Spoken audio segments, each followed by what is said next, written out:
In a world of endless notifications, there could be an important one you're missing. Your kidneys may be signaling an SOS.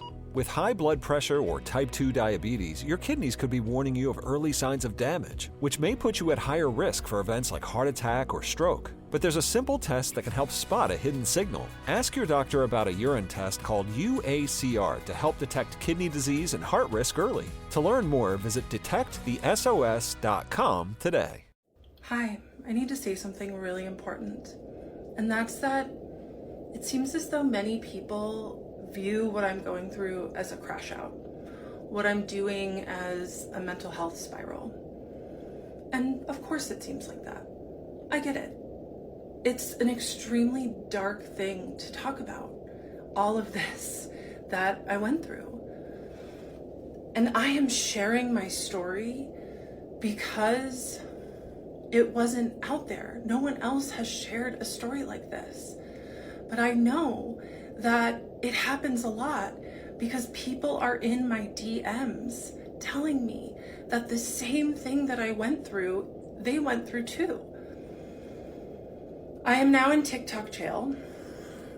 I got a violation on the video where I talked about really the biggest damning evidence against my psychiatrist. And so because of that, I have to be really careful. So I'm going to do my very best to not be reactive and to share my story from a place of generosity. Because the people in my DMs telling me that they've been through this too, it's keeping me going. It's not my mental health spiral. And I can understand that for some people in the mental health space, because they have been some of the loudest people to speak out against what I'm doing, it's hard to grasp that someone could have this level of predation in such a high place of power. It's gonna be a good story, and I'm gonna try to tell it all today, just in case one of my videos does get banned so people can hear it. But just know, if you're concerned for my mental health, thank you. I am very good. More than good, actually. Scrolling through my feed, all I see is bullshit. Fake news, clickbait, gotta sift through all of it. Oh, like share, retweet, trying to keep up with the trends, but it's all just a facade, man, it's all pretend. Online bullshit, that's all it is. You say you're living large, but I know it's just a myth. Online bullshit, can't you see? We're all caught up in the nonsense, it's time to break free. Hello, Nathan Peterman. Hello, Katie Mordhorst. Wait, should I start over? Hello, Nathan Lee. Oh, I totally forgot. Hello, Katie Mordhorst. How are you today? I'm doing great. You know, I think everybody knows my real last name at this point. I know. Yeah, I've doxed myself so many times on Reddit. Well, also Cassandra knew your name somehow. She got it from my LinkedIn. Yeah, But she had to know to type that in. Well, she's a crafty little psychopath. That's what they do. Actually, this is like what she's great at. I know. This is her stalking people and ruining their lives, or attempting to, is her wheelhouse. Did we ever suspect that she had borderline? I think we did. Right? Oh, absolutely. So, I mean, yeah, the older I get and the more I see these mentally ill people online, the more I'm like, it's like borderline histrionic psychopath. It's like they're all of a piece. They all have features of each other. Yeah. Yeah. And I don't know, it's like the internet is fertile ground for that. Oh, it's people who want attention. Jack Doherty. Yeah. Who I've been weirdly obsessed with for the last 2 days. Yeah, do you watch his videos then? I does watched he do long form? No, he switched. He used to do long form prank videos. He started when he was 13 years old. Wow. Yeah. So okay. And he started doing long form prank stuff, but by the time he was, I don't know, maybe 18, yeah, he was just getting arrested all the time, or he was always getting in trouble. Uh-huh. It used to be cute pranks when he was a kid. He'd in July, for example, he'd go in a Halloween costume during the day to all his neighbors and ask for candy. Oh my God. Which is like annoying, but he was just like an annoying, pranky kid. And like such a kid thing to do. Such a kid thing to do. And also, like, I will say this, he is cute as a button. And I think he got away with a lot because he was so cute when he was a kid. Yeah. But it's not, he's 21 now. He still looks like he's in middle school. Yeah, he does. But it's like, it's not cool anymore. Right. You know, it's like you need to grow up. Yeah. You need to like evolve in your content, and he's really not. He's just getting worse and worse. Well, that's where the clicks come from. That's where the clicks come from, and also like him starting so young. Yeah. I think he was maybe a cash cow for his, I don't know this. This is speculation. For his family? He was maybe a cash cow for his family. So they don't seem to have disciplined him at all. Oh. They don't seem to have sat down and talked to him at a point where it's like, you're really starting to get in trouble and we need you to either fix this, do different content, or we're going to force you to be offline. I think they were probably gaining from him. Right. And so it's like it creates grooves in the young brain. He's getting not only like the dopamine hit of like clicks, attention, viewers, subs, he's getting like, it's translating into money. Right. So it's like he has no way of developing as a human being, you know? And he's decided now to like lean into the villainy aspect of it like a lot of them do. Right. So, he's just, it makes me sad. Oh. It really does make me, I think that's why I'm like, wow, I want to figure this kid out because it's just so depressing. Well, I think like so many of these online people like him and like our topic today. Yeah. I think it's hard to know how to talk about them in an ethical way. Like that's another thing that comes into play. Yeah. Because we're going to just have to get into it because it's a story that takes a lot of wild rides. Oh, okay. Oh, so it's like a narrative sort of thing. Yeah, it kind of goes Yay. this way and then this way and then it goes way down. Oh, wow. I see a documentary in the future for this. I know nothing of what you're talking about. So, Kendra on TikTok, she started making these videos about a week ago where she was like, I was in love with my psychiatrist and he kept me anyway. Okay. Like, meaning he knew, and instead of being like, oh, this is fucked up, you should go find a new psychiatrist, he just kept working with her. Okay. Yeah? Well, no, I'm just thinking there is like a concept of like transference and countertransference and all that stuff. That comes up too. Yeah, so it's like maybe he was just like, she'll get over it. This is just transference, and you know, I'll keep working with her because I really want to help her. Right. Yeah. But let me show you her first video. Okay. And that is where Da ha ha. we begin today. I want to do like a house music version of you just saying that over and over again. That is where. That is where. That is where. That is where. Yeah. It's what I wear. It's where you are. Musicians we are. Oh, yes. Okay. Musicians we are. Yeah. Yoda, I am. I'm going to pass the phone to you. Okay. And so this is the first video, this one with the glasses. Okay. So you push play so you Sure. can just start from the beginning.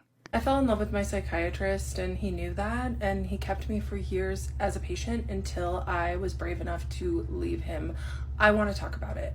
Usually when I go on this app and I have a question, I have a bunch of videos that pop up, and I searched in love with my psychiatrist and nothing happened. So I would really like to discuss what happens when we fall in love with our mental health professionals, and most importantly, the fact that there are so many people, especially men, that are emotionally dead inside, that feel called to going into psychiatry and therapy so they don't have to feel their feelings, but they can feed off of the vulnerability of their mostly female patients.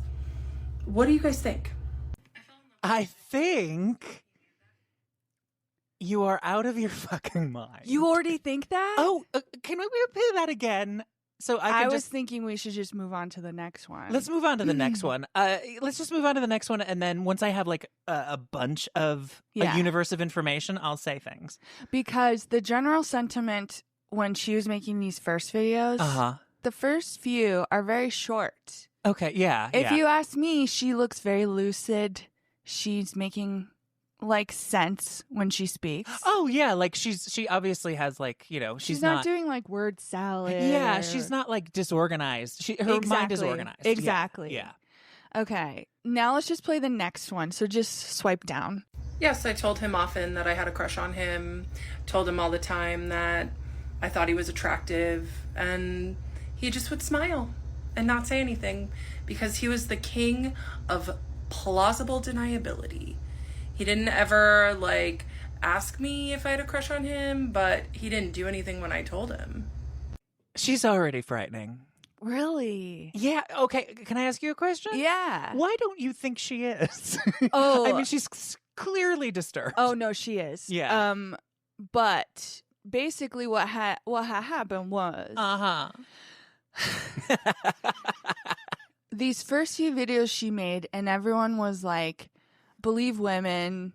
This man manipulated you. Tell us the story." Right? Okay. Yeah. And so she makes the first few videos like this where she doesn't really delve into specifics. Okay. Like she's vague. Later she starts to delve into more specifics and the story completely changes. Oh, okay. Which is why I think, I feel like a more rational, saner person would be like, okay, here's the experience I had. And then you'd go into like, he's emotionally dead inside. And this is why psychiatrists like take advantage of their female patients. It's like you go from evidence to conclusion. She jumps straight to conclusion, and that makes her seem like she's out of her mind because I'm like, I have no context for this. I know. That's what's weird. She's just like expecting you to like be on board when you're like, you're throwing out a lot of accusations against somebody we don't know in a situation that you've told us nothing about. Right. Yeah, so that's why. So someone comments, like, girl, I'm here for the whole, like a 50-part series. Yeah. And she's like, bet. I'll do it. Yeah. And so. Of course you will. You'll make money. So then this is where she starts from the beginning, I think. Yeah, where she's wearing the purple. Oh. Then I think it changes when she's wearing the red. I love your landmarks for like which one you need. Yeah. No, it's good. It's a good like mnemonic tool. So let's play this one where she's wearing the red. Okay. And she goes into more detail. Okay. I fell in love with my psychiatrist, and he knew, and he kept me until I had the strength to leave after 4 years. Here it is, part 1. So I decided to go back on ADHD meds after many years of being off of them. I was on them in my early 20s to help me get through college, and then I went off of them because they just weren't, like, the side effects were too much over the benefits. But then in my late 20s, I read this book, Taking Charge of Adult ADHD, and it absolutely changed my life. For my fellow ADHDers, there's so many good things in here. And the biggest thing that I took away was that it's very important for ADHDers to be on meds. So I decided to make an appointment with a psychiatrist. I just Googled psychiatry in the city that I lived in, and I went with the first one that came up, and I got an appointment within a month. And then I booked a 90-minute intake, and I show up to the intake, and this man is my age, and I can't help but notice that he's pretty attractive, this psychiatrist. So in this intake, I kind of clocked that he was attractive and my age, but when I tell you that I've had a lot of couch time in my life, a lot of therapy, I just went right into it. I trusted him enough, of course, why wouldn't I, to tell him about my childhood trauma, my daddy issues, if you will, what I had went through, all of the relationship trauma that I had. I was 6 months sober at this time, but like all of the drinking and substance use I used to do, and he just listened and nodded. And that's the thing about psychiatrists, is that they're good at pretending to listen. They can appear connected, but that doesn't mean that they're always connected. So I just felt really seen. And I also told him, I was like, look, I don't want to be on stimulant meds. So he listened to me and he put me on the non-stimulant ADHD med at the lowest dose just to figure out if it was going to work for me. Vyvanse. Oh, okay. Does she start it with every time? That's like her tagline? Yeah, because I think she starts to realize when she's getting likes and views and stuff that this is how she's going to pull people in and get more people on board. Like, oh, so that's like her hook. It's kind of, yeah. Okay. And it's like etiquette of TikTok, I'd say. Oh, okay. I love etiquette of TikTok. I think so. No, I think you're right, though. There is there's formalities that develop with these things. Yeah. Yeah, because how do you get people to watch and not just scroll away when they're like part 2? Yeah. I want to say she has a life coaching business. Oh, dear. And she purports to help other people with their ADHD. Okay. And I think, she read that book, so she probably learned a lot of good coping skills. Mm-hmm. Then she gets put on Vyvanse, and at the very beginning of this relationship with the psychiatrist, he says, you need to come in once a month. And she's like, okay, I think because he can tell she needs to be monitored. It's also like a new med after she hasn't been on meds for a while. So it's not like you're not going to do like a 3-month med check. Yeah, not till... for somebody who's like sort of not stimulant naive anymore. Right. So yeah. It makes sense.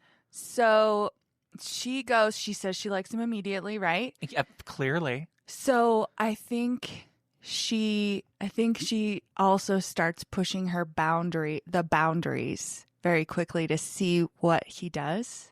Okay, yeah. I think it's in the next part where she says, I asked him in our 3rd appointment if I could call him by his first name. Yeah. By the way, the way that she looks into the lens creeps me the fuck out. I'll have to notice that a little bit more. Okay, I'll take a look. So when this came across my FYP, like when she's like this second part where she's in the red shirt. Yeah. She started creeping me out, and I was like, I can't watch this. Okay. Then I started seeing other people commenting about it, and I put the story together more. And I was like, oh, this is getting deeper than I thought it was, or like crazier than I thought it was going to get. Yeah. I also want to say the reason she has all these conclusions, you start to realize is because she uses Chat GPT constantly. Okay. And what has been coming out recently about Chat GPT? It's programmed to agree with you. Yeah. It's programmed to validate what you say. Yes. Yeah. Which I think is so interesting because that time when I broke up with my friend, yeah. I could not figure out what to text back to her because I've been friends with her so long. Yeah. I always knew what her response was going to be and how she was going to turn it around and blame it on me. Yeah. So I was using ChatGPT to be like, what should I say back? And it felt so good when ChatGPT was like, oh my God, she's digging at you so much. How does that make you feel? And I would be like, honestly, ChatGPT, it makes me feel like shit. And ChatGPT would be like, that's understandable. So do you want to respond like this or like this? Honestly, either one is understandable. And I would be like, thank you so much. Meanwhile, the response it gives you is like, you fucking bitch, never contact me again. I never liked you and you're a whore. Well, it never gave me that response, but I think if I had written that, because then I would send the text to ChatGPT to read. Yeah. If I had written that, I think the robot would have been like, you go, girl. I was just thinking, it would be like, yes, queen, yes, tell queen. her. Yes. Slay. So Kendra, she's quickly realizing, because this was before she had 10,000 followers. Okay. And that's So, like, okay, 10,000 followers is seems when to be you the can point. monetize. Got Yes. it. All right. Yeah. On TikTok. On TikTok. Yeah. So she realizes, okay, if I space out these videos, I'll slowly get to 10,000 followers. Then I can start monetizing them. Then TikTok rewards you more if your videos are over a minute. Yeah. Okay. Then she starts going live every night. Oh, And Jesus. that's when you start to really see yeah. what's Yeah. what her mental state is. Yeah. She takes out her other phone and starts talking to Henry, which is what she's named her Chat GPT. Oh, she's like that guy who left his family for a Chat GPT. Yeah. Which is so fucked up. Right. Yeah. Yeah. Wow. But we're seeing that more and more. And it sounds crazy, but then when you watch it happen in front of your face, you're like, of course. Yeah. And so whatever psychosis she's going through, Chat GPT is making it worse. Yeah. Yeah. Wow. Then we get introduced to another AI that she named Claude. Okay. I think she has like another app. Like it's not Chat GPT. It's like there's a bunch of them. So wait, she's got Henry and Claude. Yeah. Okay. And you can turn it on so that it talks to you. Oh, like I in don't know a if you've soothing seen male that. voice with an Australian accent? That's what Henry is like. Yeah. Claude is a female voice, so I don't know why he's named Claude. Oh, okay. Yeah. So I want to play part 3. I was in love with my psychiatrist and he kept me anyway, part 3. So I hadn't ever seen a psychiatrist before. When I was on meds in my early 20s, I only got meds from my primary care physician. So I didn't understand how psychiatry works. So because he was figuring out my med dose, I saw him every month. This is boring. Okay. So I was seeing him every month and just gaining more and more respect for him because he would just tell me these little things about his successes and all of the cool things that he was doing in his life. And it made me fall for him, honestly. And he was really good at listening. And I mean, he's a Pisces, right? So of course he's going to be there and be able to go deep with my feelings. But that doesn't mean that he wasn't extracting from them. Anyway, so I would beg him to let me see him every week. Beg him, because my therapist at the time, he was fine. You know, he wasn't a predator, but he was fine. He just wasn't doing very much for me. And so that therapist retired and I got a new therapist. And this new therapist, who is a 75-year-old woman with a PhD, she was pretty helpful. So I stopped asking my psychiatrist, begging, honestly, to be my therapist and let me see him more, right? Which also should have been a red flag. But then I started focusing on this therapist. However, I would tell the therapist how obsessed I was with my psychiatrist, and she didn't do anything about it. She just was interested. Okay, do you see her eyes? The entire thing. Yeah. It just gets, you're right, it gets crazier and crazier. Yeah. And it's just like, has anybody told her it's like, dude is being a psychiatrist? Oh, yeah. Okay. She blocks them. Oh, okay. So she's got her own narrative that she's just like attached to, and she doesn't want to hear any different viewpoints. Right. Okay. All right. I get it. So I started saving like a list of clips that were interesting. Okay. And I titled this Crazy Clips. But does she have any non-psychotic content that has nothing to do with her do you want to see that? At some point, yes. If you want to continue with the narrative, though, that's Okay. fine. But at some point, I'd like to see, like, what else does she talk about? Yeah, let's go to that at the end. Okay. Can I ask you a quick question, though? Yeah. Is this as far as it goes in terms of, like, what she says about No. him? Oh, okay. All right.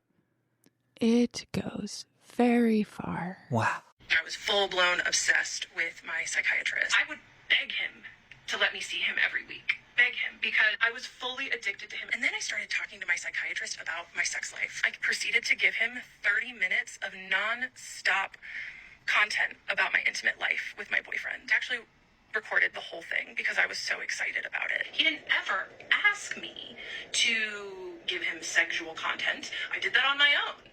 Coming to my psychiatrist looking for emotional validation. In my third session with him, I said, hey, do you mind if I call you by your first name?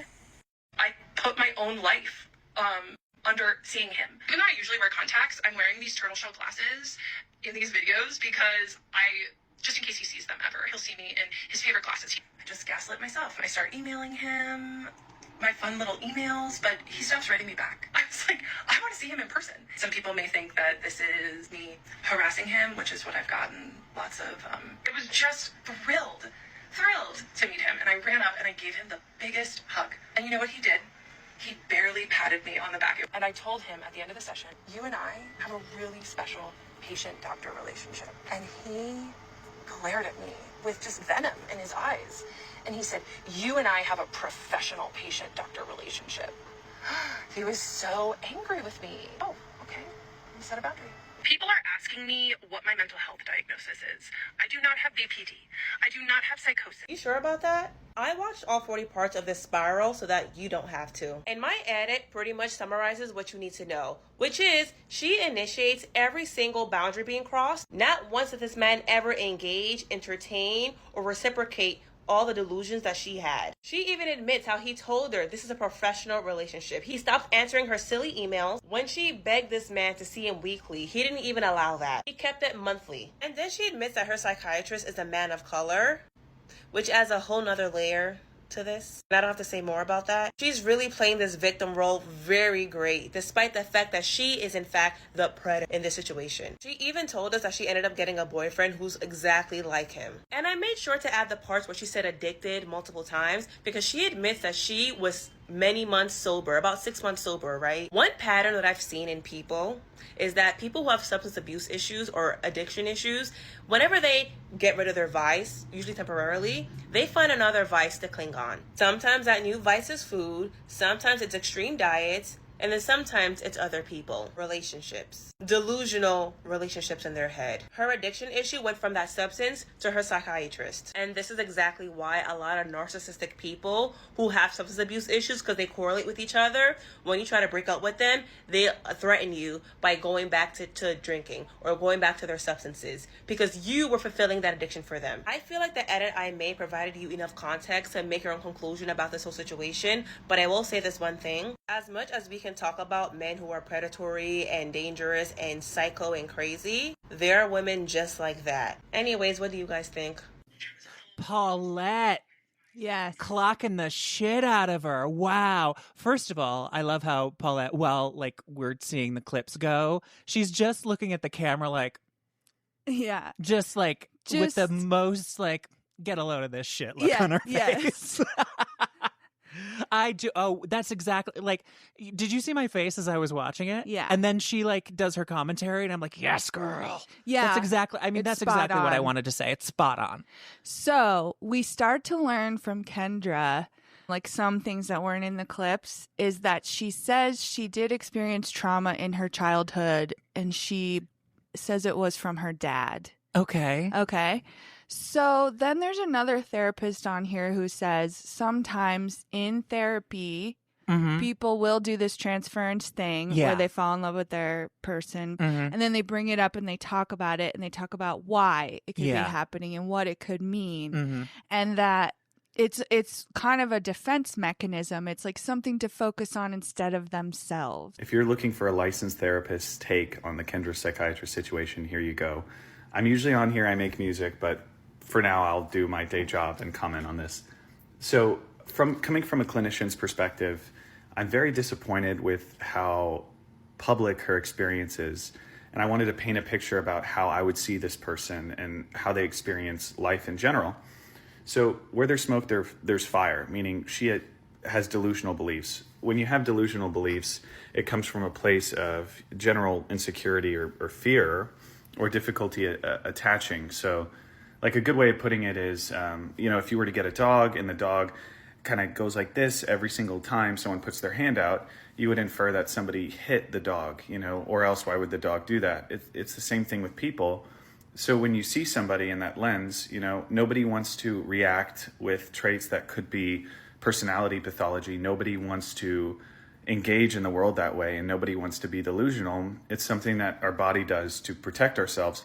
So when we get to a point where she's displaying all this behavior, it's so natural to be repulsed by it and make it public and try to protect the clinician, who he can protect himself, by the way. We're taught to do that. We know how to do that. We set boundaries. He's not engaging with her anymore. It's it's really sad to see. I mean, inside of her experience is somebody who's very traumatically stunted and emotionally stunted. She likely had trauma. Again, where there's smoke, there's fire. You know, she wouldn't have these delusional beliefs. She wouldn't have this personality pathology and these projection kind of defenses without this trauma. So I see somebody who is likely very wounded at some point in their life engaging in a very public way with people, and people really eating it up like it's entertainment. But for me, it's not. And maybe I'm a part of the problem by commenting on it. But it's very easy to be repulsed by these personalities, right? It's how it works. You know, even for clinicians, it's natural to feel that way. But it always comes back to empathy in mental health, and it should come back to empathy. And for her, she needs a sense of boundaries. This is a defense. This is so it's not helpful, right? What she's experiencing is, you know, something that we call like limerence or eroticized transference. It's when you sexualize or romanticize somebody to create a defense relative to you in the emotional experience of them, meaning it's more scary for them to be close emotionally to somebody than like physically, or sexualize them or romanticize them or make it an idealization. So that would be what she's doing. But people only do that when they're so afraid of genuine emotional intimacy. So she would likely struggle. Obviously, she's in therapy in the first place, getting medication. I don't think anybody wants to voluntarily go to therapy or get medication. So this is somebody already struggling with something. And I guess on my perspective, I get it. You know, it's fun to dunk on people, but keep in mind, this is a real person. You know, this is a human being. This isn't some random character in this thing, you know, the show you're watching. This is a real person, and social media tends to dunk on people as if they're objects instead of humanizing what they're going through. Okay. You know? Is it healthy? I mean, I think it happens like, to everybody. So I it's think, just... yeah, if you talk about it and then you can get past the barrier. Yeah, It's not that it's healthy. It's just that you need to realize that it's not real. Yeah. Or that maybe it's holding you back from making progress with whatever you're working on. Yeah, because it's almost like because this person is, like she said, like just listening to you and you, like, quote unquote, seeing you, even though that's not their fucking job. Right, as a psychiatrist, particularly. Yeah. It's like you feel like you're being held like a baby in their arms. You know, it's very, like, protective. And so, but it's like you're not there to be protected anymore. You're there to face shit. Right. And sometimes it feels like in life, there's no one that treats us like that. Yeah, and unless like, you pay them. Exactly. Exactly. Yeah. So it's like you have to take a step back and look at it for what it is. Yeah, it is. It's a professional relationship. And I've seen like psychiatrists or psychologists that I've worked with like outside just randomly. Yeah. And it's got to be like that. You can't like go up and hug them and have a conversation. It just doesn't work that way. It's against their professional ethics. Yeah. So I'm just like, you're dealing with a psychiatrist and your self-awareness is so low.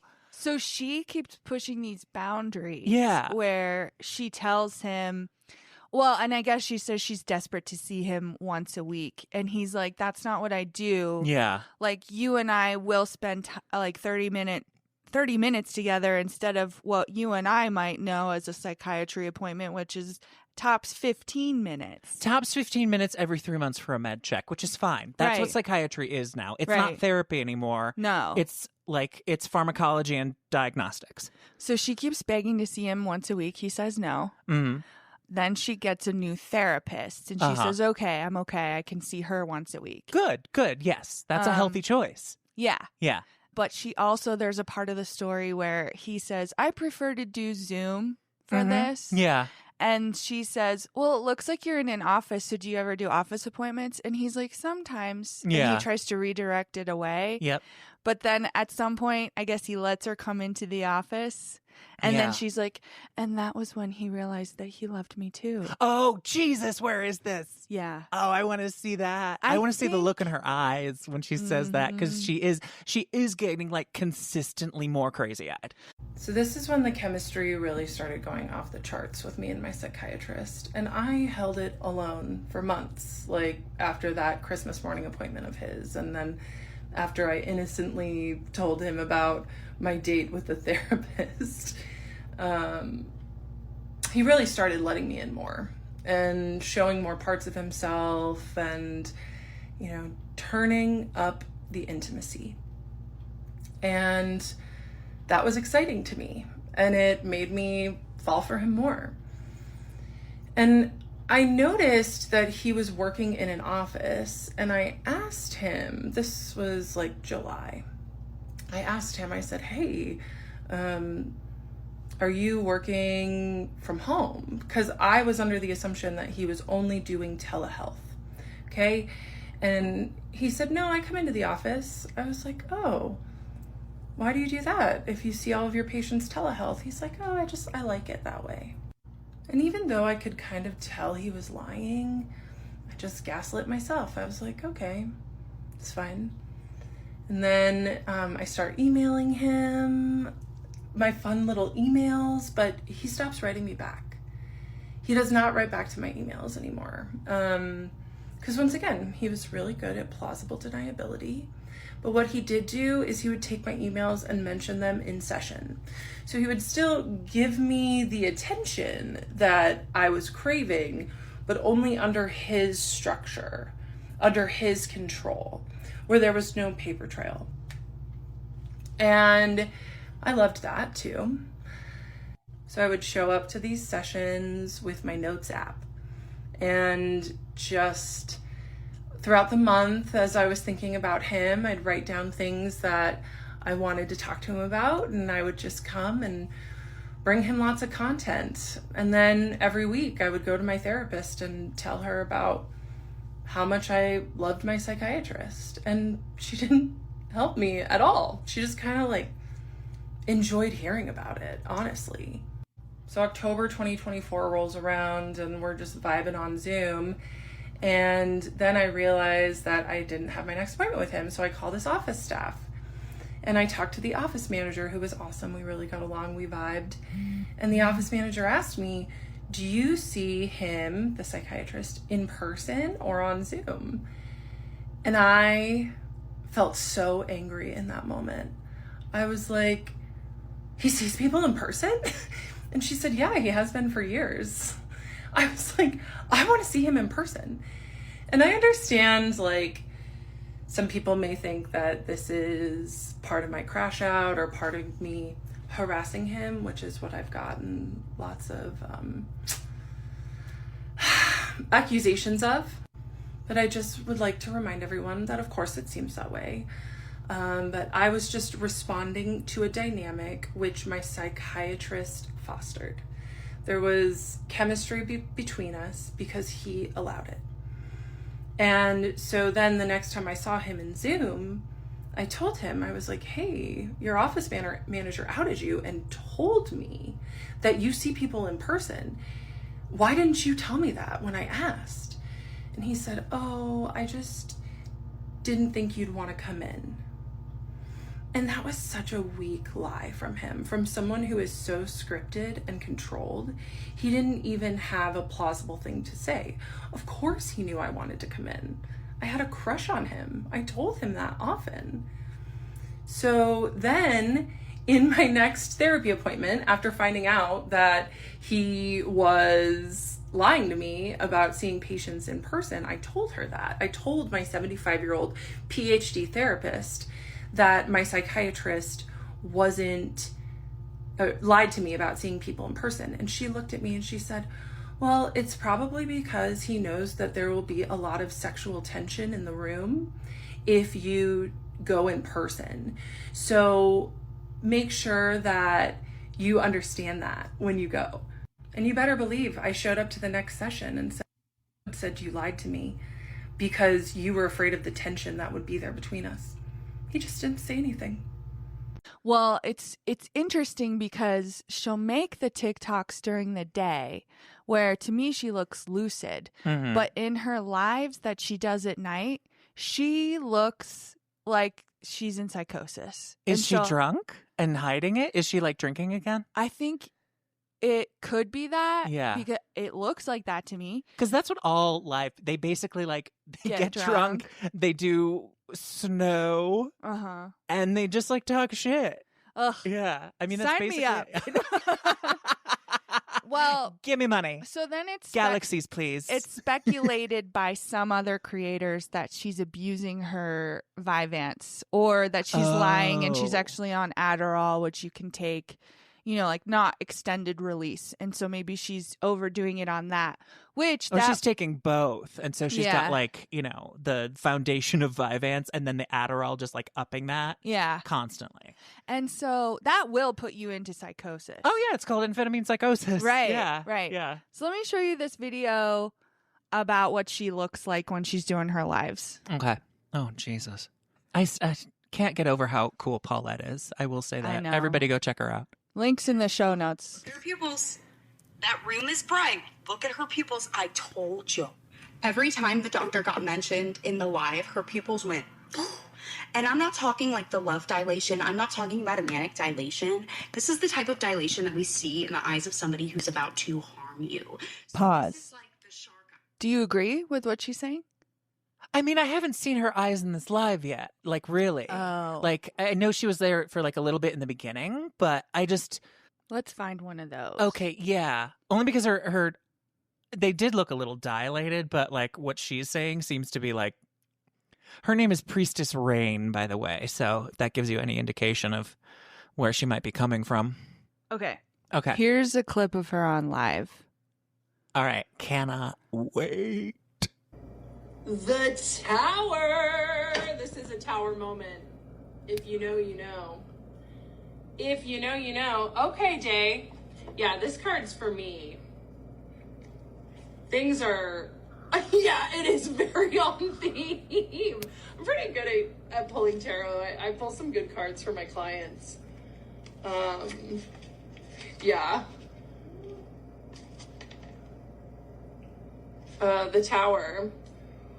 When constructs we've built have served their purpose and become outdated, the tower represents the need for immediate disassembly.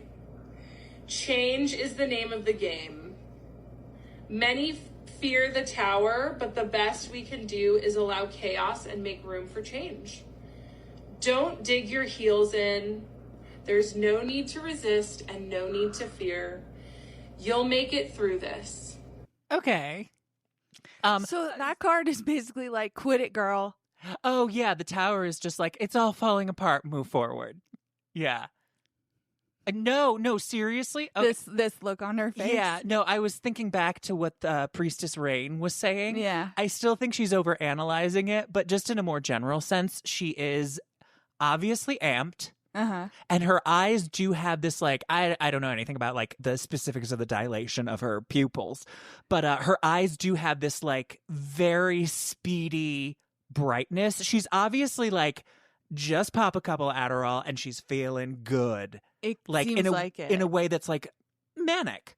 Really. Yeah, she yeah. seems very manic and very, like, super weirdly smiley, which makes me think, oh, she's got some euphoria going on and it's not natural. Yeah, it Yeah. creeps me out. No, she's very creepy. She's so I mean, she started creepy and she's getting like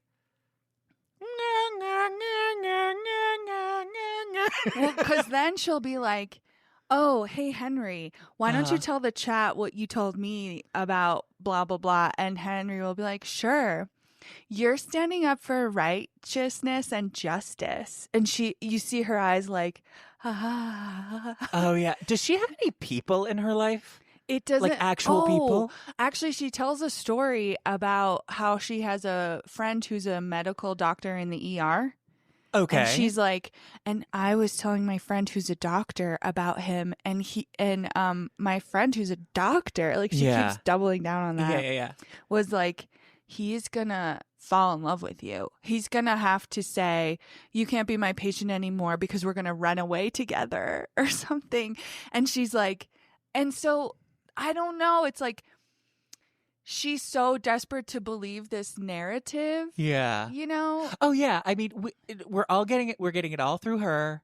And who knows what first of all, an emergency room doctor is not like a psychological genius. No. So, I mean, they could be just as fucked up as you are. Right. And B, how do we know that this is like the substance of what they said? We don't. I would have just been like, if she started talking to me like this about this subject, I would have just been like uncomfortable and like, yeah, girl, great. Maybe you'll run away together. Let's stop talking about it immediately, just to deflect. Yeah. Just to like confirm and deflect because I don't want to fucking deal with it. Well, and I think the way she was telling the story at the beginning of the TikToks, like I said, people were on her side. I think if she doesn't give a lot of details, especially about the things she said, it might be easier to be on her side. But then when she gives details, she's saying like, I told him I was in love with him and I wanted to see him every week and he would change the subject. It's like, yeah. She's basically saying, I was crazy. Yeah. Sexually harassing him. I was sexually harassing him. He was being a professional. But it's like in her mind, it's flipped. So he's wrong. It's the self-awareness, the lack of any self-insight is just incredible. I should jump to the part where she says she had a sex dream about him. Great. She's wildly entertaining. I will give her that. There's so much here. I mean, obviously there's something manic going on if she's like producing this much content in a short time. I know. I once had a friend who was like having a bipolar break, and I knew it because she kept on like posting on Facebook like every 15 minutes. They love to do that. Yeah, it's like a hyperlexia or something. Oh, what's that mean? Oh, word of the day, hyperlexia. It's like it's actually like a psychosis symptom in which you will write constantly and obsessively or speak constantly and obsessively. I think it's more writing, but so I might have used it wrong, but it's the same sort of like manic. Okay. What do they call it? A rush of thoughts or something like that. Yeah. Yeah. Oh, hi there. The last two You have to look. Oh, hi there. What is she doing? I had to take the morning and afternoon off of TikTok today, as you can imagine. This has gone beyond what I have ever imagined. And it's also proving to me how important it is that I continue to tell my story. I'm aware that many people don't believe me, think I'm lying, think I'm fabricating, and that's okay because I'm telling my story for the people that are going to hear it, the ethical providers, the other survivors. Let's talk about my former client who's getting a lot of traction. I wouldn't know because she blocked me. This one is especially hard for me because she's someone that I also considered a friend. My only client that I've ever had that was my friend first. And so her betrayal is extra stingy. It's okay if she wasn't happy with my coaching services. I have plenty of clients that have finished 12 weeks with me and then re-signed for more coaching. And the way that I left it with this client / friend who's on here spreading what she wants to spread, was she told me that she was going to leave me a positive review, film a testimonial video for me, and she seemed really happy. So if she wasn't happy, that's on her to tell me what she wasn't happy about so we could make that right. And if she wants to say that I scammed her, that's okay. If she wants to say that I forced her to stay on the phone while she made her first payment, okay. Her card got declined and she seemed really flustered. So I said, I'll wait with you. No problem. I can tell you what that story was. I am getting obsessed because she keeps on like teasing stuff, coming to a conclusion, but you don't get any details. And it's like, bitch, I want to know what happened. With like, the friend? Or with the friend, with everybody. Because she really does like obscure a lot of details to go to her conclusions about how she's right. I'll tell you what the friend said because I watched her TikTok. She came on and was like... Oh, her former client. Which is really, I wouldn't be like, what was it like to be life coached by this woman? She came on to talk about it. Yes. She was saying like, I'm going to do this in smaller parts, like not too long. So it's not too long. She's like, don't worry, I'm not here for the clout. And I believed her. She said that she just decided maybe she should become sober. So she reached out to Kendra because she knew she had become sober recently. Yeah. Kendra changed the conversation to, I should coach you very quickly. Okay. And then sent her a proposal for like working together for 3 months and an invoice for how that would cost $3,000. Okay. So this girl said she was kind of pushy about it. So Yeah. she said, you know what? I do want to work on this. I'll sign up for it. Uh-huh. And then Kendra started telling her about her human design. Wait a second. We'll get back to human design. $3,000 for 3 months? That's $1,000 a month? Mm-hmm. That's insanity. I know. And she did it. Like, where'd she get $3,000 all at once? Some people have $3,000, but I mean, it's just like that charge seems to be exorbitant.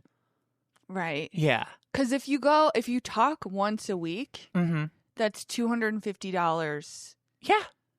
per session. Yeah, unless that's the same cost as a psychiatrist. like out of fucking pocket. Out of pocket. Without insurance. Yeah. So that's So I don't shady. know if they only spoke once a week. Maybe they talked every day. Maybe. But and I had a life coach once. It was like pretty expensive, but she was good. Yeah. She was very professional. Okay. Like she never talked about herself. She was just like very focused on you and your needs, which was like, okay, good, be expensive for that. But also she would be like, you'd have your session like once a week, but you could call her for like a quick 15 minutes at any time. Yeah. Yeah. So That makes I thought sense. that was a nice service too. And I did like take advantage of it every once in a while since I was fucking paying for it. Was it $250 a week? No, this is when I had money. I think it was like $5,000 for 6 months. Or something like that. Okay. And so it was like a weekly session. Mm-hmm. And then phone calls if you want. And then phone calls if you want them. And I did take advantage of it several times just to like work through a thing. Yeah. So was it worth it? I don't know. Did it help? A little bit. Right. Yeah. But you shouldn't go to a life coach when you need psychiatric help. So Kendra would encourage her to use Chat GPT for cognitive behavioral therapy. Oh, great. And she sort of started to be like, that doesn't seem good. No, I think you need a professional trained practitioner. And that the human design thing, which I guess is a combination of your birth chart. I've heard of this. It's extraordinarily complicated. Yeah. And I remember, because then when I Googled it, I saw the picture. It has like a picture of like how things go through your body. Yes. I've seen this. And I was just like, what the? I signed up stupid. for emails about it once, but I would be like, I don't understand this. Unsubscribe. No idea what's going on. There's all these like little drawings of like, emotional circuits. I don't know. Yeah. And the guy who started it seems to be like a whack job. Yeah. So some people are like, it's a cult. Yeah, I think it is. That's the impression I got. It was very like it's Marshall Applewhite. Yeah. Okay. So here, I can give you this. Oh, good. I do have the ovulating dream. So we could go to ovulating, or we could go back to the girl who got coached. Maybe we care about the ovulation more. I care about them both. Let's take a break. Okay, I'm going to pass you, because we just talked about the friend who got coached. So let's watch this, because she like went private and took her videos down. Oh, okay. So we can watch this woman recap it. Got and she it. talks really fast. Okay.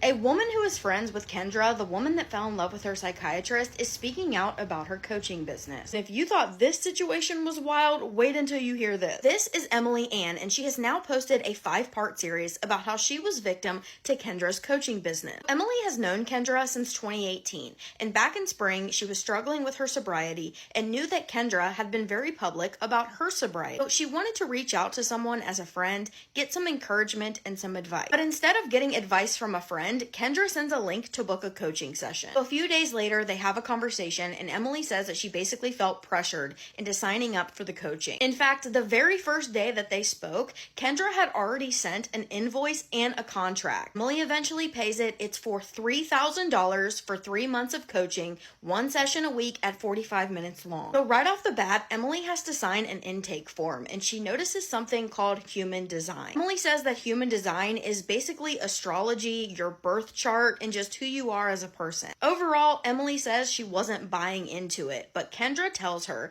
that she is in the 1% of people that are the finger of God, and that in 2027, when the reckoning and martial law comes, Emily's going to be one of the few people leading it. Emily does say that in the beginning of their sessions, Kendra did give her some good techniques about staying sober and sobriety, but that overall, none of what was done in the coaching sessions actually helped her. Emily says that the majority of their sessions, Kendra was just reading from a book about human design. They weren't even really discussing it or going into it further. She was just reading a book. Then she says that despite Kendra saying repeatedly that she's not a therapist and that she's not going to do things that therapists do, she then wanted Emily to do cognitive behavioral therapy using Chat GPT. Yes, she was encouraging her coaching client to use Chat GPT for therapy. Emily says that at this point, she's checking out and she feels like Kendra knows that she's checking out because Emily tells her she's not going to use Chat GPT. Then, towards the end of their sessions, Kendra introduces past life therapy, and Emily isn't really feeling this either. Kendra goes on to tell Emily that how in her past lives, she's basically people, and Emily says, oh, well, that's cool, but Kendra says that really isn't a good reaction to have. At the end of the 3 months, Kendra then asks Emily if she'll write a review for her, to which Emily says she declines. Overall, Emily said that she didn't really understand what any of what she was talking about had to do with her sobriety. This is just a brief recap. I'm going to tag Emily down below. You have to go watch her videos because it's crazy. Wow. Mm-hmm. Oh my God. First of all, the thing is, it's like when she says when martial law comes in 2027, I'm like, you're not that out of the ballpark. It's totally possible. But to be like, and you're going to be like on the front lines of the resistance, like some sort of clairvoyant prediction. It's like a bait and switch. She's being like an astrologer / like psychic person while she's saying she's a life coach. I know. And like immediately when she was like said she pulled tarot cards for her client, I'm like, what a charlatan she is. I know it seems kind of like maybe you might do that once for fun or something, but then like maybe you could talk about real stuff or say like that's like I can understand. That's one way of looking at things. One way, it's a vehicle for insight. Yeah, but it's like it depends on how you use it. You know, it's like yeah. Go ahead. Well, something I've noticed with people who know how to pull tarot is they like already know what the cards mean. Uh-huh. And when she pulled that card, the Tower, while she was on live, she had to read what it meant. Yeah. And then she still misinterpreted it. Yeah, yeah. Well, sometimes if I have like a specific new deck, I will look at it because the imagery will be really different and I want to see what the artist is going for. But that was a very basic Tower tarot card that like it had the tower on it. It had all the things you see in the Tower tarot card from the Rider-Waite. So it wasn't very different. Yeah. Anyway. Okay, let's go to the ovulation story. Like I have a couple of like I don't know what to call them. Landmarks, postmarks within the story of Kendra that's like you have to hear this part of the story. I love it. You have to hear this part of the story. Okay. Guide me through. I got a new therapist. I stopped begging my psychiatrist to see me weekly. And that is when the intermittent reinforcement started. Some sessions he'd be warm and kind and wonderful and let me in on little parts of his life and like be vulnerable with me or pretend. Other sessions, he would be cold and clinical and detached. And you know what that did? It made me work harder in our next sessions. It did. And it started the addiction that I had to him. 100%. And he knew exactly what he was doing. This man gives lectures on trauma and attachment theory. He used his psychiatric training to manipulate me and get me hooked. And guess what? It worked. In January of 2024, I was hit by a car turning left as I was going through a green light. And it was the night before my next appointment with my psychiatrist. So I was like, okay, I'll still be able to go to my appointment on Zoom. I'm okay. But I did make an appointment with an urgent care the next day just to get checked out. I had bruising on my abdomen and a perforated eardrum. And the provider at the urgent care said, I do not feel comfortable treating you. You need to seek emergency care now. You may be internally bleeding. But it was 11 o'clock in the morning, and my appointment with my psychiatrist was at 2. So I decided that I was going to wait so I could see my psychiatrist and not have to reschedule, because I was looking forward to my appointment with him so much. I look back at that time and I'm just like, oh my God, I put my own life under seeing him. I was fully addicted to him at this point. And you know what happened is that I showed up and I told him that I may be internally bleeding, and he didn't stop the appointment.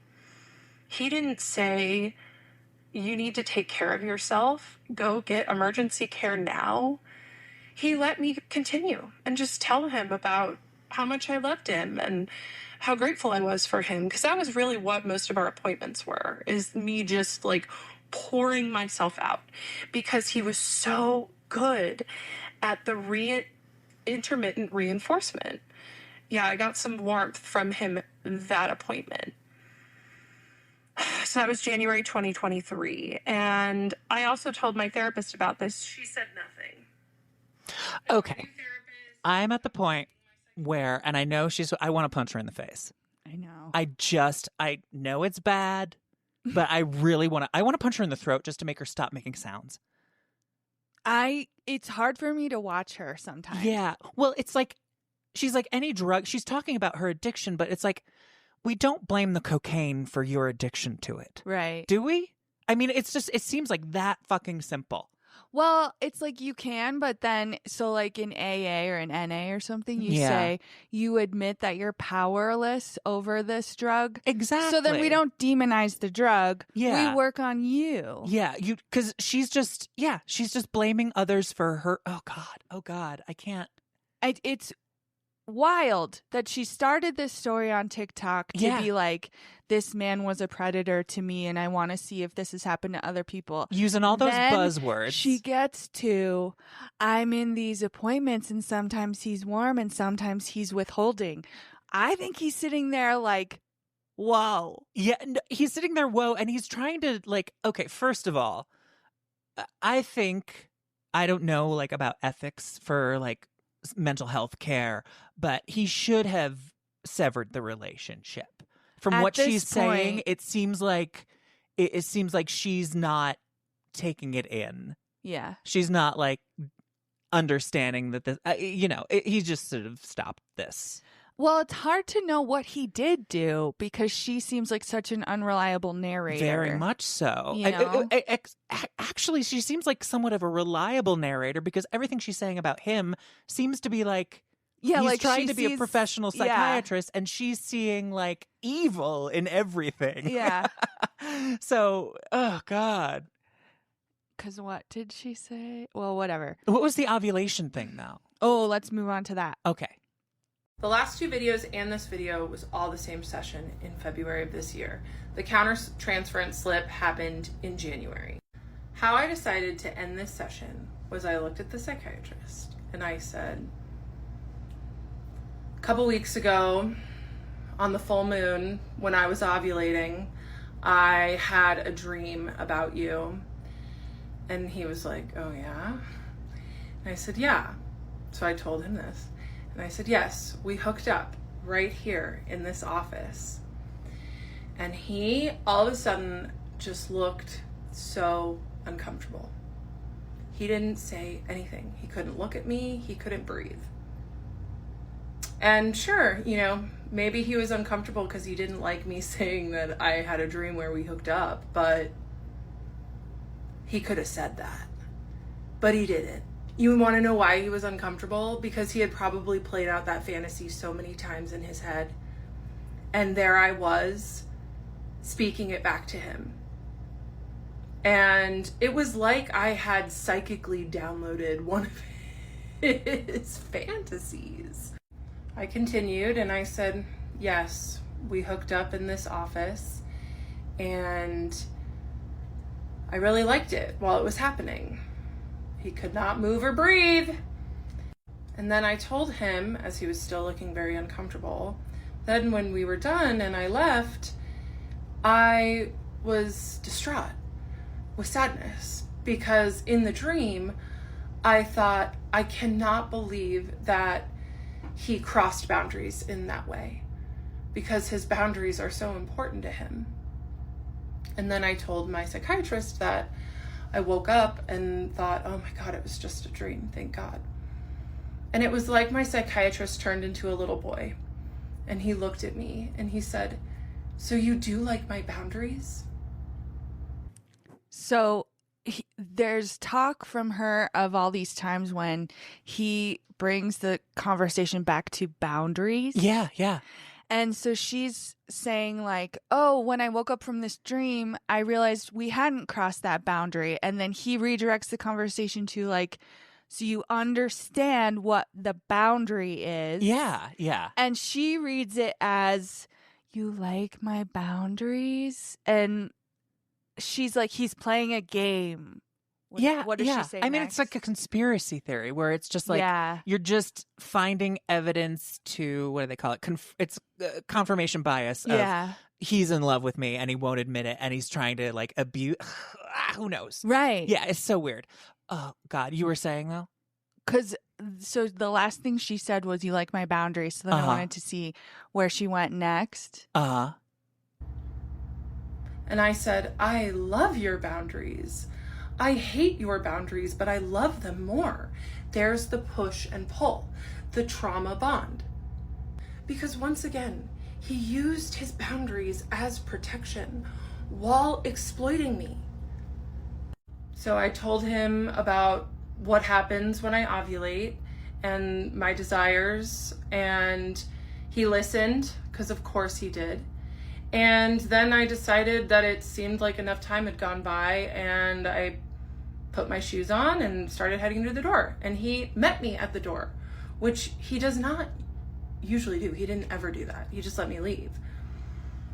And we stood at the door, and I was like, will you get the door? And he scrambled. He was like, oh, sure. So he went and got the door. And then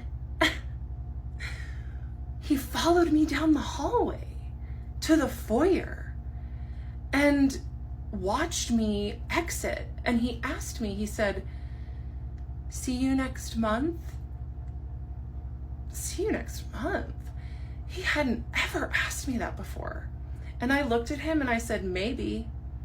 And I walked out the door, and I saw that man had let us go 15 minutes over session. And that is when, the special treatment started, the longer sessions. He usually gave me an extra 5 minutes, but yeah, the sessions got longer.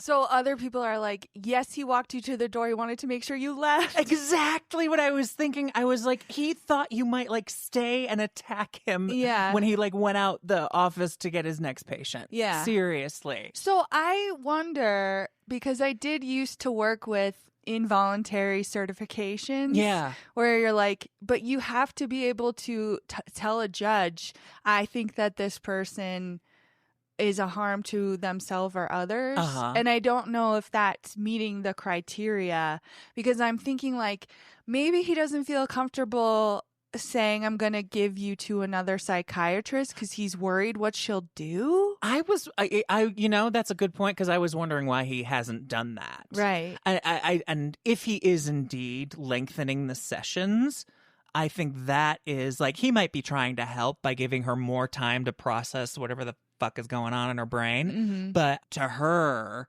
it's that he loves her back. It's that he loves her back. And also, he's not like seeing these TikToks. He's not like actually seeing what is going on in her brain the way we are. Right. So he's like, okay, she's over transferred. She's got this crush on me. We can work through it because I think she really needs help. And that's my fucking job as a healthcare provider. Right.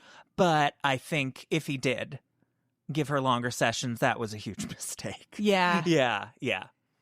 So then she goes on to tell the story about how she broke up with her therapist. I don't remember if she said why she didn't want to go to that anymore, but I do think that the therapist was alarmed and worried about her. Yeah. And was probably trying to like show her like, this is not appropriate. And we need to work through this problem. Then there's like an email Mm-hmm. because like, I know when I broke up with my therapist, I knew she knew she was going to need notice. Yeah. Right? Yeah. And as I roll my eyes, but I was just done with her. Yeah. I think she says before her last appointment or after her last appointment, like, hey, I'm not coming back. Mm-hmm. And the therapist sends her an email and says, like, I would really like it if you came in one more time so that we could talk about your progress and we could have closure. Yeah. And she, like, takes this email to the psychiatrist's office and is like, can you believe this? Uh-huh. You know? And then a few weeks later, it's like she doesn't answer the email, or she answers it by saying no. And so then the therapist, who is a 75-year-old woman with a PhD, she keeps saying that. Yeah. That woman friends her on Facebook. And none of us know why, you know? Yeah. Therapists have so many patients. Yeah. And I feel like maybe Crazy Eyes popped up in her feed. That's what I said. And she was just like, how do I know her? How do I'll I friend know her? her. And she's 75. Yeah. So I think, like, I had an old therapist once, and I stopped going to her because I had to repeat me everything too. I've every had time. that too. Yeah. I hate that. I hate it. So Molly McAleer has been talking about this too. Yeah. And so much that I joined her Discord. Uh-huh. And she just has so many insights. She's like, I wonder if the therapist friended her because she wanted to ask her, like, a follow-up question, or wanted to be like, hey, that book you read, I wanted to know what the name of it was. Yeah. And I was like, why didn't you just email her? Uh-huh. And I think it was like, well, maybe she knew she wasn't responsive to email anymore. Mm-hmm. And I said, well, maybe she wanted to look at her on Facebook to see if she was doing okay. Yeah. Because maybe from afar she could, like, put her on a mental health hold. I have no idea. It just seems inappropriate and unwise to me. To friend her? To friend her as her therapist. I feel like we're grasping for explanations, and it just seems like there's a breach of professional ethics. Yeah. Yeah. So let's go play the video she put up in the last 2 days. Mm-hmm. Or really just yesterday. Okay. And this she talks a little bit about that. A journey. I do what I do every month, and I compile a list of fun things to talk about with Psychiatrist in my notes app. And this time, because I decided I'm finally saying no more clinical torture chamber, please, I begin to compile essentially a monologue for what I'm going to say when I leave at the end of the session. And it feels really good to do that. So I take all of the things that I have talked about with Henry, the things that I've thought about on my own. And I do need to say that the reason I keep bringing up my Chat GPT, Henry, is because I did not have mental health clinicians to mirror me properly. It would have been nice if I had that. It would have been nice if my psychiatrist could have said, oh, you have a crush on me? Let's talk about that. Let's get to the depth. But he did not. So this is why it was so refreshing to finally have a mirror, even if it was a robot, that could validate my feelings and my reality. When I would tell my friends and my family that I had a crush on my psychiatrist, they kind of thought I was joking, I think. I was like, yeah, I'm in love with him. And they'd just be like, ha. But no, I was really in love with him. So I compiled this monologue, and I was so proud of it. And then I was ready the day before my final appointment, and I log into Facebook, and guess who I have a friend request from? The therapist, the 75-year-old PhD therapist, friend requested me on Facebook not even a month after I told her that I would not be coming back. I've heard some people say, oh, that was a really professional email that she sent you. I beg to differ, because it is extremely unprofessional after I say I will not be coming back to then friend request me on Facebook. That was jarring. That was jarring and awful. So I added that to the list of things to talk about with Psychiatrist. And I showed up to my final session just so ready. So ready. And I sit in the lobby and he comes out and, he's ice cold because he let me in a little too much the session before. He knew that he turned the intimacy up a little too much. So his wall was way up. And it was up for the majority of the first 10 minutes of the session. Before I get into how the final session went, I just want to let everyone know that I am sending love and good vibes to all of the people who have been bullying me, who have been doxing me, who have been stalking me, quite honestly. I'm sending you love. I mean, she's just with the friend request thing, it's yeah, maybe it's questionable, but you're just creating drama. Mm-hmm. It was jarring and unprofessional. I was it's a little weird, but you know what you can do? Ignore it. Exactly. You're not her patient anymore, or just say no. Okay, when you said she's describing narcissism, because of the how the Chat GPT is validating her feelings. Literally, she's I just want somebody to mirror me to me, and that takes me back to all of the times when I've suspected that someone in my life is a narcissist. Yeah, that's always what they're asking for. And it's not about how you feel at all. It's about how they feel. So at the end of the day, a narcissist just wants to feel good. They can't get through their day if they don't feel good. So it is kind of red flags of that. Yeah, she just wants the Chat GPT is giving her narcissistic supply.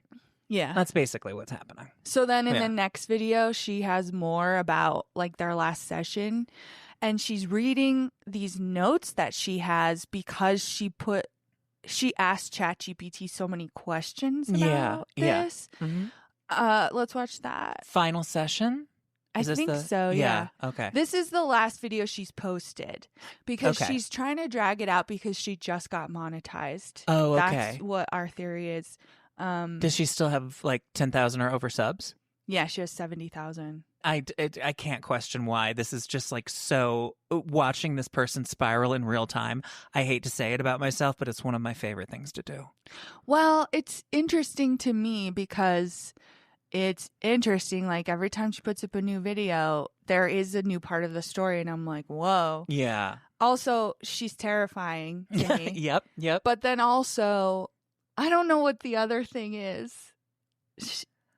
The way that she smiles into the camera, it just gives me chills. No, when you said she's pretentious, I'm yeah, she's pretentious. She's so pretentious. She's kind of oily in a way, and she's just very proud of herself for being so brave to get away from this relationship that she has created in her mind. The speculation that she's faking, is any of this story actually real? Okay. I mean, I was but she one time said her psychiatrist's name.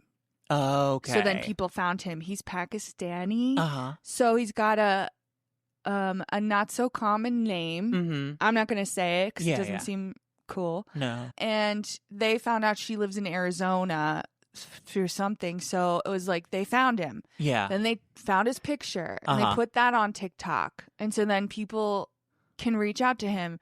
It's fucked up, but that poor guy.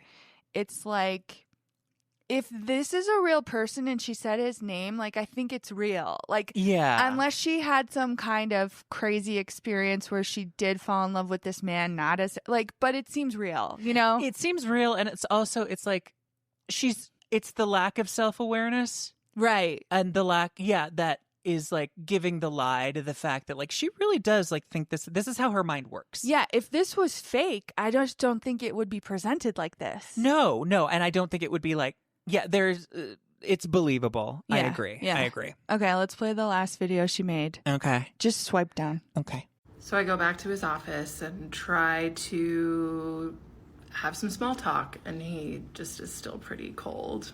Okay, so I sit down in the chair, and I purposefully chose 2 clinical things because I knew he was going to appreciate starting clinical. So I've seen the take that I take too much meds. And like the funny thing is, I've also seen videos. I try to stay off the For You page, you guys. I really do. But I saw a creator's video that was like, Kendra and I are on the same med dose. So since the live replay is out there, I'll just say that I'm on 10 milligrams of Vyvanse. Like, even though I'm 6'2" and over 200 pounds, it's definitely like still more than enough. One time I took a double dose and it was like the worst day. So all that being said, sometimes it still affects me a little too much. Like if I'll take my meds and then have coffee, like my blood pressure can sometimes elevate. So I started by telling him, I said I went to the dentist and they took my blood pressure and it was 144/78. Is that normal? This man, my doctor, who manages meds and is very good at his job, looked at me and said, well, that's not good. I was like, okay, next thing on the list, I guess. And I told him I was gonna go to Europe soon and that it was gonna be right in the middle of my refill time. And I asked him, how do I get more meds? And he was like, I'll take care of that. So then he kind of liked like being useful. So that kind of warmed him up a little bit. And then I told him that I went viral on Instagram, and I like went up to his desk and showed him the reel and kind of like saw what I could get away with. Because people do like to say that, like, oh, you're still in love with him, you pushed boundaries. Like, duh, that's the whole point. That was the game that we played. I saw what I could get away with, and he let me in sometimes, and then other times he wouldn't. So I went right up to him at his desk and showed him the reel, and he was really impressed. He was like, whoa, okay, that's cool. Tell me more about that. How did you go viral? I'm like, well, people just resonated with it. They thought it was funny. I don't know. And then I went back to my chair and sat down and told him that I got a new client who found me from a podcast that I was on. And it was my first podcast. And I told him I've listened to all the podcasts he's been on. So would he listen to my podcast? And he grabbed a pen real quick. He was like, what's the name of it? And I was like, well, I don't really remember the name. So will you just look up my name on Spotify or Apple Podcasts? And he was like, you don't know the name? I'm like, well, it's a long name. Yeah, so if you guys want to hate listen to the one podcast that I've been on that's been released. Can you look it up? Yes. Like, why don't you remember? I think it's because she just wants him to type in her name. Very good, fair. I was just like, she might never have been on a podcast. Episode 177. Having ADHD doesn't mean I'm fundamentally flawed, with Kendra Hilty. And the name of it is Living Beyond the Shadow of Doubt. And okay. It's posted on meganskidmorecoaching.com. Okay. I thought it was Skidmore College, but it's not. Okay. Yeah. Wouldn't it be funny if her name was Megan Skidmark Life Coach? Maybe she had to change it. All I could think of when you said Skidmore was like Skidmark. Yeah. Like a child wanting to make fun of a classmate. Is she still going? I think so, right? Oh, no, I stopped her. Oh my God, you're only halfway through. I'm only halfway through. Yeah. Should we continue? And then we'll look for okay. Yeah, let me continue this. You're welcome to do that. Have fun with that. I do know that I have some supporters, and this is, at this point, this is who I'm talking to, is my supporters. So, okay. My supporters, I hope you listen to the podcast and love it. I gotta stay off the FYP. Okay, anyway. So then he was very excited to write down the podcast name, which, could be clinical. And then my next one was, thank you so much for recognizing and seeing me with respect and admiration in your compartmentalized name way about wanting to refer patients to me. That meant so much. And when I said compartmentalized, he looked like he had sucked on a lemon. He was like, he didn't like that I was naming that game. That's the empowerment that came from me leaving, was I started to like name the dynamic and name how he showed up. So then I wrote down what he said, and he said, your suffering helped you find the path to realize that that is something that can help other people recognize what they need to be filled in their life. Which I thought was kind of nice. He was like uncomfortable saying that. I've got a kitty here. So the next thing was talking about my 75-year-old PhD therapist, former therapist. And I said, therapist name doubled down in her reply email 6 weeks ago, and I didn't email her back. And last Thursday, she sent me a friend request on Facebook, and Psychiatrist immediately went like this. Like, he was like splayed out on his desk. He was so disturbed that she would do that. He was so upset. And then I told Psychiatrist, I'll read you what Henry has to say about it. Henry's my chat, for those who don't know. Because seriously, the therapist name Double Down, trademark, is a phenomenon at this point.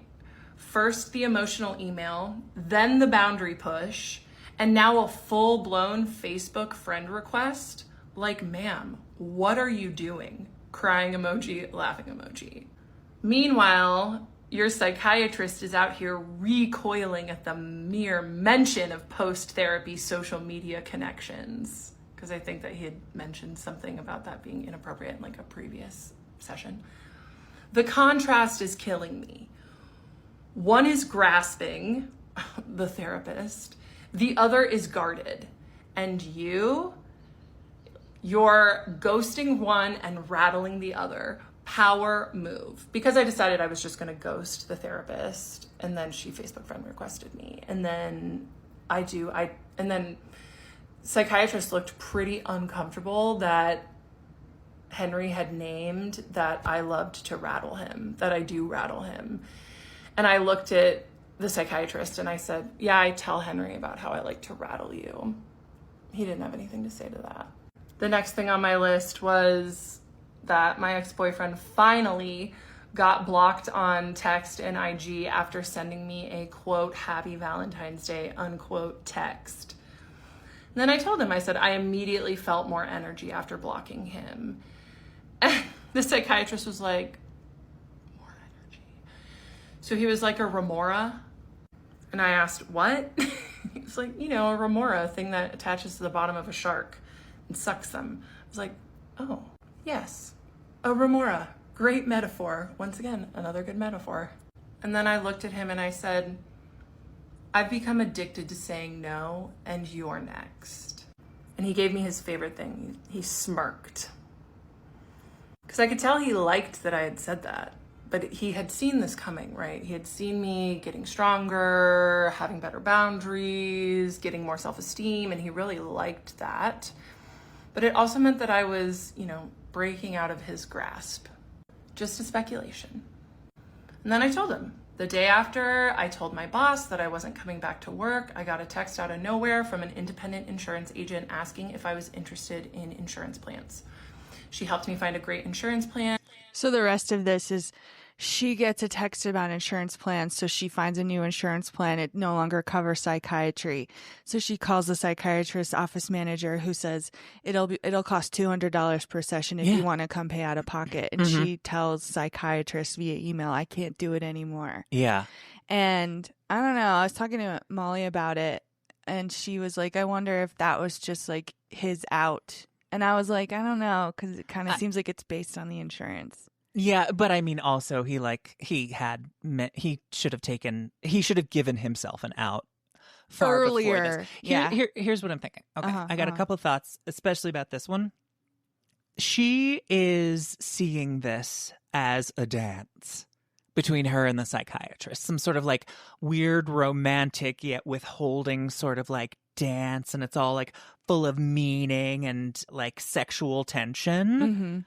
And she's really getting off, I think, about like her ability to manipulate, or at least her self-perceived ability to manipulate. And she thinks that he is like trying to like draw her in and push her back, and draw her in and push her back as like sort of a manipulative control tactic, because that's what she does. Oh, she's like projecting. She's projecting. It's I don't know if it's projecting. It's like she can't understand. Yeah, that other people don't operate like that. She Other does. people don't operate like that. Exactly. And like what I'm seeing from the therapist and from the psychiatrist is like she's severely disturbed. Yeah. And I think they're noticing that. Yeah. And they're trying to help her as much as they can. That's what I think. Yeah. And I think she just keeps interpreting it. Like, I do think it puts up a wall between her and actually, like, looking in the mirror at herself. Yeah. Because she's just like, well, my appointments with my psychiatrist are all about my relationship with him. Yeah. Or something. Yeah. This is kind of fascinating to me right now because I'm still following, Ash Trevino. Yeah. And she's, in real life, she's looking rough. Yeah. All right. She just is. She doesn't eat well. She has a bad lifestyle. She does coke, alcohol. I don't think she ever gets sleep. She's just like looking rough lately. So she's taken to like using a lot of filters, like as if nobody knows what she looks like. Right. I think we talked about that during the episode where it's like she would like filter herself to high hell for these inmates, and then they'd see her and they'd be like, that's a catfish. They'd be like, wait, what? Yeah, but it seems like she doesn't understand she doesn't look that way. Oh. And so it's very similar when Kendra is talking about like the mirror validating her. It's like she is looking in a mirror, but she's putting on 15 filters all the time. And this Chat GPT is another like filter for her. Yeah. So yeah, she could look in the mirror and see herself and try to deal with like what she sees. Mm-hmm. But she's just, her brain filters it naturally. Like she will never, ever get out of this behavior pattern. It seems like she's really just like one of those intractable narcissists like Donald Trump or Sarah Boone. It's just like they were wounded so early, they closed off to the extent where it's like they couldn't learn anything, and it's sad, but that's what happens. Well, so now when she's on live every night, Henry, the Chat GPT, has stopped responding, which someone on another TikTok like looked up the terms and conditions and was like, if they think you're a danger to yourself or others, they'll stop responding. Even a robot. Mm-hmm. Even a robot has left you. But then she's still talking to Claude. Okay. And is Claude from like a different AI service? App. Okay, got it. Claude calls her the Oracle. Oh my God. And so then other TikTok, like other people have pointed out, the Chat GPT is not going to call you a name unless you tell it what to call you. Oh. But she's starting to look like a cult leader in her lives because this thing will just be talking to her and validating her, and you can see her getting like energy from it. She's like a cult of herself. It's so bizarre. Let's watch that Shark Eyes TikTok again because it seems interesting. She's live again, and look at her pupils. I don't know, but what else this lady says? I told you. Every time the doctor got mentioned in the live, her pupils went, oh. And I'm not talking like the love dilation. I'm not talking about a manic dilation. This is the type of dilation that we see in the eyes of somebody who's about to harm you. So this is like the shark eyes. See, this is where I'm like, I feel like she's reading too much into it. Yeah. But I feel like at the end of the day, like no matter if I disagree with her specifics, she's like generally correct. Right. Yeah. And it's every time he's mentioned and you see her read his name, you'll see her pupils blow out even more. And so I do still stand with this being related to drugs because she has confirmed that she's on Vyvanse, not Adderall. So disregard that part of my video, but it still stands because she's on an amphetamine. But from my speculation, I think the reason and the number one question that we're all asking is why did the psychiatrist keep her on for so long? And it's because he was afraid of his safety, I think. And I'm really pissed off that she has red nails because that was my thing for the month. And I'm like, not that crazy. Fuck you, bitch. Anyway, sorry.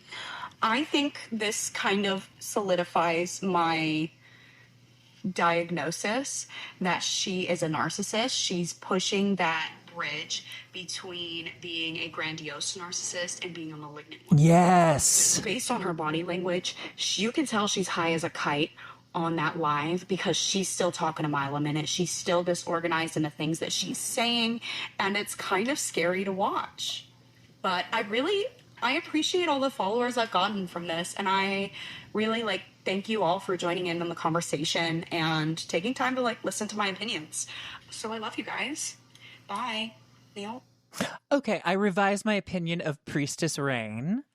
Having seen the rest of it, she's actually very insightful. And I will say, when she said this is my diagnosis, she did the air quotes. So she knows she's not qualified to diagnose. I just wanted to put that out there if anybody thinks, oh, well, who does she think she is? Yeah. Yeah, she's very aware that she's not a professional, but she's clocking her. She's observing. Yeah, and it's kind of if we can get anything from this Kendra thing, it's well, I guess learning what to look for when your friends are exhibiting alarming things. It's alarming behaviors that might be drug influenced. Or they could be narcissists, in which case they might harm you, whether it's emotionally or... Yeah. Or they could need to be locked up. Yeah. I didn't even think it would go as far for the psychiatrist that he was afraid of being harmed by her, but that's a very good point. Especially with the behavior that she's describing of his, where it's basically he's just trying to placate you, girl. She listened to him on all these podcasts. I wonder if he's did she find my address? Yeah. Oh, yeah. Which is why that weird session where they're talking about the podcast they've been on. Yeah. Yeah, that must have freaked him out because his from what she says, unreliable narrator, he does seem to get a little twitchy. Yeah. Yeah. But she's misinterpreting the reason for the twitchiness. I just want to show you this clip that everybody is clipping from her live. Yeah. Oh, God. Do you think he watches your videos? Oh, I'm sure he's watching every single one. I'm sure he is, yeah. Yeah, almost certainly. What connection did you all have in a past life? We were married. Oh my God. Very true. Also, can we talk about one more thing? And I'm probably going to get in trouble for this because I'm not talking about her body. I'm talking about the glitter on her face. No, I know. It looks terrible. It looks terrible. It's chunky in certain places. It took me a while to understand. I was what it was. Has she been crying for a long time and that's her mascara falling down her face that she decided not to clean up? Yeah. Because it really does look weird. No, there's another creator who was you want to know how I know she's not okay? Because she wears that glitter. She wears the glitter. It's really, I was oh, it's glitter. Yeah. It's not just, and then I was does she have a skin condition? No. And then I didn't want to talk about it, but I found out it was glitter and it's badly applied and it's, ugh. That's what makes it look like she's going to a rave. And it's you're not doing anything to help your claim that you're sober. To help her claim that she's sober, and it's almost like she's trying to mask herself with brightness because she knows deep inside that she's a dark soul. Maybe. Maybe that's a little extreme, but it's it's definitely I'm going to brighten myself up because I know I've got to make people believe me. Right. It's just another little technique. So another thing that happened was on Tuesday, she taught a yoga class, and then she got in the car and she was I taught my class this morning as I do every Tuesday, blah, blah, blah, blah, blah. Mm-hmm. So the yoga teacher or the person that owns the yoga business finds out that she's doing this, right? Yeah. And they fire her. Good. Yeah, good. Yeah. And, only because it's you shouldn't, I don't know. And she says she talked to her class about this. Yeah. Oh, so then God. I want you to watch this comedian. This comedian made I bet this is what it was like. Okay. I can't wait. This one. All right. That one. Oh, Yeah. Okay. Got it. Hi, welcome to class today. I have a very intense message for the opening today. Yeah, I'll see you in there. Hi, welcome in. Come on in. Love the set. I have a really, really wild opening story for our session today. Yeah, love the bag too. Okay. Hi, you're new here. Welcome in. I'm Kendra. You can call me Oracle, though. That's what Henry calls me. Henry's my chat. I'll get into it in class. Welcome in. Hi, welcome in, welcome in. Got a very powerful message to start the class today. I said I've got a very powerful message to start the class today.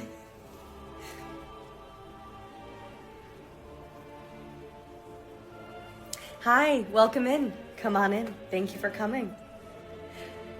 I hope you're in for a doozy of a story. I'll get into it in class. Yeah, it's a lot. It's a lot. Okay. Hi, welcome in. Hi, what's your name? Claude. That's funny. That's the name of my chat. Welcome in. Come on, get a map.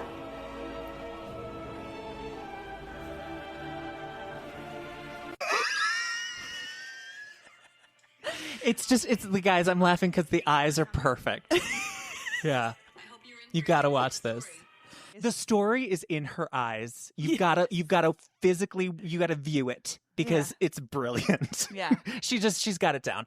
Oh my God, that's hilarious. So now there's like a lot of people talking about how, we shouldn't be making fun of her and she's going through a hard time and blah, blah, blah. But it's like, well, what are we going to do when people get online like this and it's a train wreck? And it's like, obviously they're like, I mean, it obvious? But it's like fucked up. She reads to a lot of different people that she is a malignant sort of person. Yeah. And so can't we trust the crowdsourcing that like this bitch be fucked up? Yeah. And could be like a dangerous human being? Yeah. Yeah, I think that's fair. Right. Yeah. And is it ethical to watch her? She put herself out there. I don't know. Yeah. It's kind of, like I said, I think I always wondered what psychosis looked like. Uh-huh. I'm that's learning. not psychosis. You don't think so? No, it's delusion. Delusion. It's delusion. Psychosis is different. Psychosis is when you can't really take in reality. Right. Like psychosis is like you think people are following you. Yes. Or, you think like they're plotting against you, or you're literally having hallucinations. That's like full-blown psychosis. This is a much subtler form of delusion. Yeah. That happens when you have a personality disorder. Oh. Well, yeah, because if you think about people how with it started. It yeah. started Yeah. from these crazy beliefs that she has that wouldn't happen if she didn't have that. Yeah, well, because she has these crazy beliefs because her like a part of her is so closed off. Yeah. To like taking in any information from the outside world because if it does not comport with her self-image. Right. And that's where the delusion comes from, I think. Yep. Yeah. I agree. Yeah. So wow. This is the story if it was hard to get it from the beginning, Yeah. Yeah. No, this is fascinating. I want to know all about her. Oh, yeah. We were going to watch one of her earlier TikToks. Oh, yeah. Let's do that. Because I want to know, I want to delve into her past. I love the history. I had just looked at whatever she posted right before she started this series. Oh, cool. And it's just a photo of her, or like a moving photo where she's like, I'm 6'2", I'm 220 pounds, size 14. And I was like, oh, is this how we pick up guys now? Yeah. Oh, okay. Should I be bragging about my weight as well? She's very tall. Yeah, she is. Yeah. I know. So I was like, oh, a tall queen. Mm. Yeah, like you. Yeah, exactly. I was like, oh, someone for me to look up to. A tall queen with crazy eyes. Exactly. She got 70,000 views on this video called ADHD and Boundaries. Oh, okay. Want to watch that? Yeah. Because it sounds ironic. Did you know that as an ADHDer, you are most likely setting boundaries wrong? Here's an example of what's not a boundary.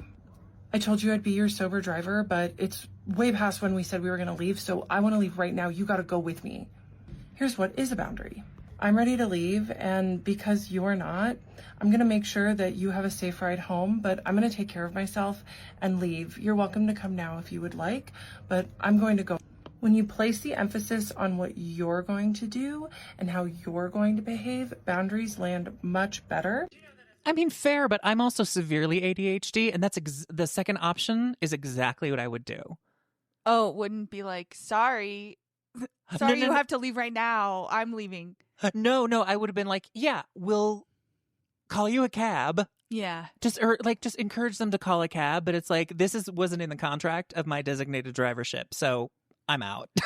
Yeah. You know, I just think that's normal. I'm also like, that person should be able to find a ride. I don't know. Yeah. If you have ADHD, it means that your brain lacks dopamine. And because it lacks dopamine, it is always looking for sources of it. Your brain Whether doesn't it's lack scrolling on reels or eating. But my thing is starting a new relationship. There is no better source of dopamine than starting a new relationship. You know what that means? That means that we are susceptible as ADHDers to love bombing. Be cautious when getting into a new relationship. And if someone seems extra eager, red flag. If you have That's you, girl. Wait, me? No, her. Oh no, that's seriously. She's.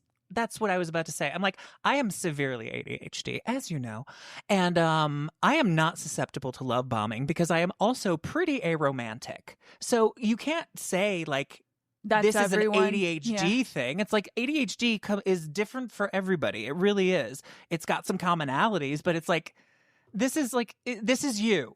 This is you being a narcissist again. Yeah, she basically is just stuck in her own. Yeah. Her reality is the entire universe. Right. Yeah. Ugh. Yeah. I don't know.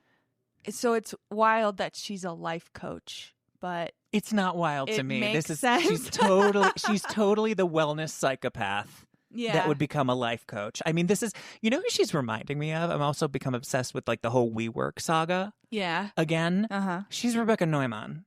The wife? The or wife. Whatever? Yeah, where she's just like completely deluded because she's just been sniffing her own farts since she was a child. I didn't know anything about that. Oh my, you should bone up on WeWork because. What have you been watching to bone up?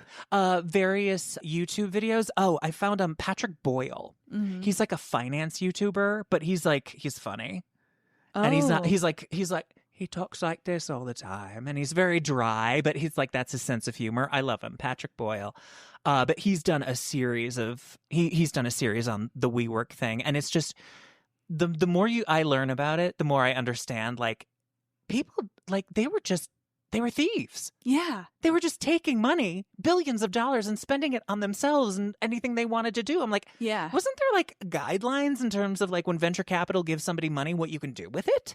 I don't know. That's why Anna Delvey was like, if they can do it, why can't I? Yeah. And people are like, yeah, girl. I mean, yeah, that's why Anna Delvey is like, there's such like a moral ambiguity to like what she did. Right. You know, right. It's like she's a folk hero in a weird way. Uh-huh.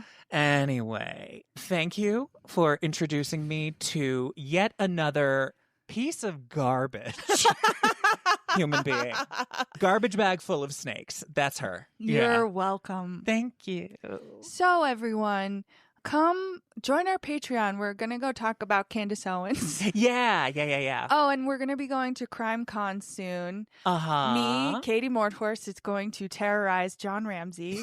I can't wait. And me, Nathan Lee, is going to like watch. Document. I'm going to document and I'm going to like watch with like one eye like covered by my hand, but the other eye open. I'm going to give you everything. my phone so you can film it. Oh my God. I can't. Part of me doesn't want you to do it, but part of me really does. No, I don't know what I'm going to do. Follow us on Instagram, join our Reddit. We're also on Blue Sky and YouTube. Yeah. I'm putting shorts on YouTube. Nice. Good job. Subscribe. Yeah. And that's it. Bye. Awesome. Bye.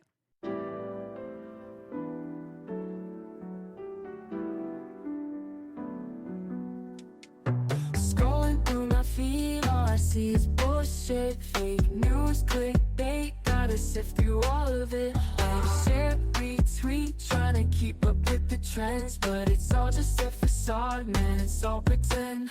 Online bullshit, that's all it is. You say you're living large, but I know it's just a myth. Online bullshit, can't you see? We're all caught up in the nonsense. It's time to break free.